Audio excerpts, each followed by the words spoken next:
أعوذ بالله من الشيطان الرجيم بسم الله الرحمن الرحيم وإن كنتم في ريب مما نزلنا على عبدنا فأتوا بسورة من مثله وادعوا شهداءكم من دون الله إن كنتم صادقين فإن لم تفعلوا ولن تفعلوا فاتقوا النار التي وقودها الناس والحجارة أعدت للكافرين صدق الله العظيم.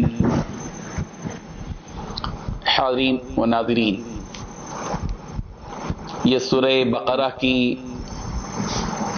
آیت نمبر 23 اور 24 ہے. اس آیت میں اللہ تبارک و تعالی نے اہل مکہ کے اور اہل عرب کے ان مشرکین سے قرآن مجید سے متعلق ایک چیلنج کیا ہے. ظاہر بات ہے کہ قرآن مجید ایک آفاقی کتاب ہے. یہ اللہ تبارک و تعالیٰ کی طرف سے نازل کی ہوئی کتاب ہے، جس طرح تورات، زبور اور انجیل. یہ انسانی طاقت کے بس کی بات نہیں ہے کہ قرآن مجید جیسی کوئی کتاب اپنی طرف سے بنا سکے. ہزاروں لاکھوں کوششیں آج تک ہوئی مگر سب ناکام رہے. یہ چیلنج قرآن مجید نے اپنے ابتدائے آفرینش سے ہی پوری دنیا کے سامنے چیلنج کیا ہے. اپنے نزول کے وقت میں ہی اس قرآن مجید نے یہ اعلان کر دیا ہے. پیارے پیغمبر صلی اللہ علیہ وسلم کی زبانی ان تمام منکرین کے سامنے اور مشرکین کے سامنے یہ چیلنج کیا گیا کہ وَإِن كُنتُمْ فِي رَيْبٍ مِّمَّا نَزَّلْنَا عَلَىٰ عَبْدِنَا، وَإِن كُنتُمْ، اور اگر تم ہو، فی ریبن، شک میں ہو.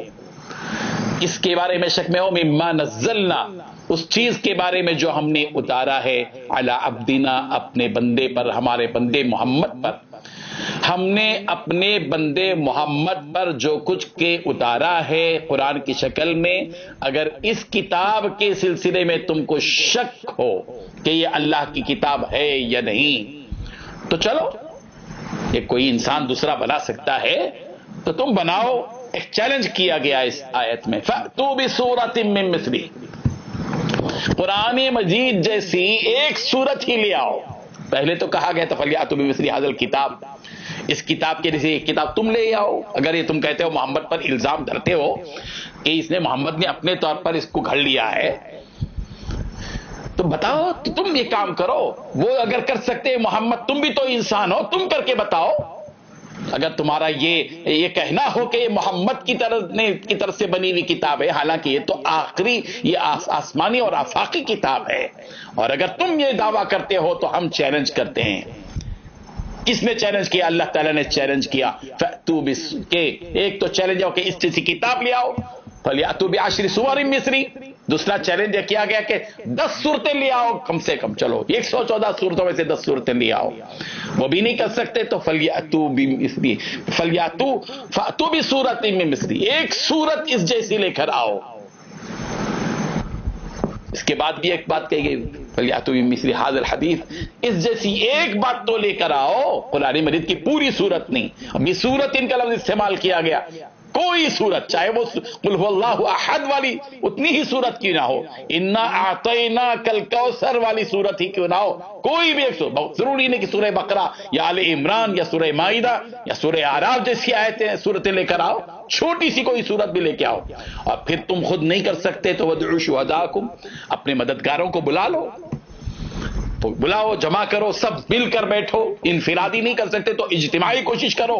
من دون اللہ، اللہ کو چھوڑ کر، اللہ کے علاوہ دوسرے شہداء کو بلاؤ. ان کنتم صادقین، اگر تم سچے ہو.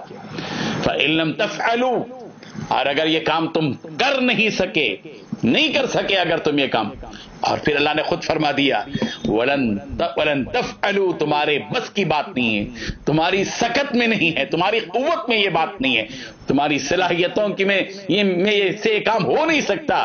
ولن تفعلوا، اور تم ہرگز قیامت تک کر نہیں پاؤ گے.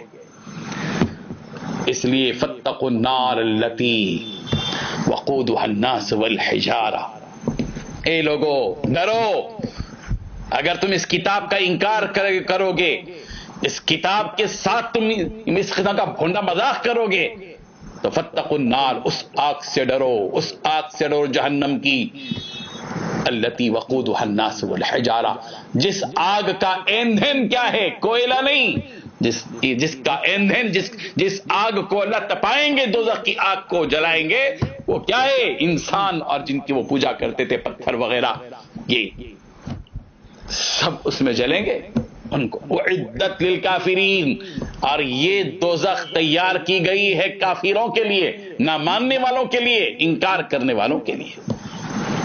قرآن مجید ایک لازوال نعمت ہے، اور ایک ایسا چیلنج ہے کہ اس جیسی فصیح اور بلیغ کتاب کوئی انسان بنا نہیں پائے گا۔ نبی کریم حضرت محمد رسول اللہ صلی اللہ علیہ وسلم کے زمانے میں بڑے بڑے دشمن جو تھے، ابو سفیان، ابو جہل اور اخنس بن شریق وغیرہ وغیرہ، ان جیسے لوگ جب یہ نبی کریم صلی اللہ علیہ وسلم کی زبان مبارک سے قرآن مجید سنتے تھے، سب کے سامنے تو انکار کرتے تھے، لیکن ان کو خود اپنے دل کے اندر یہ بات آتی تھی کہ آخر یہ کیا کتاب ہے جس کو وہ جو کوئی سنتا ہے اس کا ہو جاتا ہے، اس میں کیا چاشنی اور محبت ہے۔ چنانچہ علامہ سیوطی نے خصائص کبریٰ میں بیہقی کے حوالے سے یہ واقعہ نقل کیا ہے کہ ابو جہل اور ابو سفیان اور اخنس بن شریق، یہ تینوں کے تینوں ایک رات میں جو ہے حضور صلی اللہ علیہ وسلم کے جہاں تلاوت کرتے تھے وہاں دیواروں پہ چھپ کے رات کے اندھیرے میں کھڑے ہو کر رات بھر سنتے رہے، رات بھر، رات کیسے گزری ان کو پتہ نہیں چلا۔ اللہ کی کتاب کی مزہ، اس کی لذت، اس کی چاشنی میں اتنے محو ہو گئے کہ صبح ہو گئی، اور جب صبح ہوئی تو نکلے تو ایک دوسرے سے ملاقات ہوئی۔ ابو جہل کو نہیں معلوم کہ ابو سفیان بھی سن رہے تھے رات پر، ابو سفیان کو نہیں معلوم کہ اخنس بن شریق بھی سن رہے تھے، تینوں کے تینوں دشمن سب کے سامنے برا بھلا کہنے والے، اور رات بھر نبی کریم صلی اللہ علیہ وسلم کی زبان مبارک سے ہونے والی تلاوت کی آواز کو سن کر لذت لینے والے۔ صبح ہوئی تو کہا کہ تم کہاں نکلے، تم کہاں نکلے؟ سب نے کہا کہ ہم، تو کہنے لگے کہ نہیں، آئندہ ہم نہیں آئیں گے، وعدہ کرو۔ پھر دوسری رات ہوئی تو پھر دوسری رات قرآن مجید کی محبت نے، اس کی چاشنی نے ان کو مجبور کیا، پھر تینوں کے تینوں آ کر چھپ کر کھڑے ہو گئے، سننے لگے۔ پھر صبح ہوئی دوسرے دن، پھر کہا کہ نہیں، وہاں حد کرو کہ نہیں آئیں گے۔ پھر تیسرے دن پھر آئے تو پھر رات ویسے ہی گزری، تینوں نے سنا چھپ چھپ کر، اور تیسرے دن گزرنے کے بعد جب بھی تو تینوں نے مل کر یاد کیا کہ دیکھو آج سے ہم یہ قرآن نہیں سنیں گے، اس لیے کہ یہ جو قرآن نازل ہوا ہے یہ ہمارے خاندان اور قبیلے میں نہیں ہے، بنو عبد مناف میں، اور بنو عبد مناف سے ہماری خاندانی لڑائی ہے، اس لیے ہم کیسے جو ہے ان کے کسی فرد کے اوپر اتری ہوئی کتاب پر ہم ایمان لا سکتے۔ معلوم یہ ہوا کہ قرآن مجید اپنے اندر ایک چاشنی رکھتا ہے۔ افسوس کی بات ہے کہ مسلمانوں کے پاس اتنی پیاری کتاب موجود ہے مگر اس کتاب سے ہم بہت دور ہو چکے ہیں۔ اللہ تعالی ہم کو اس کتاب کو سمجھنے کی، پڑھنے کی، اور اس کی چاشنی کو محسوس کرنے کی توفیق عطا فرمائے۔ وآخر دعوانا ان الحمدللہ۔ لا إله إلا الله، لا إله إلا الله، لا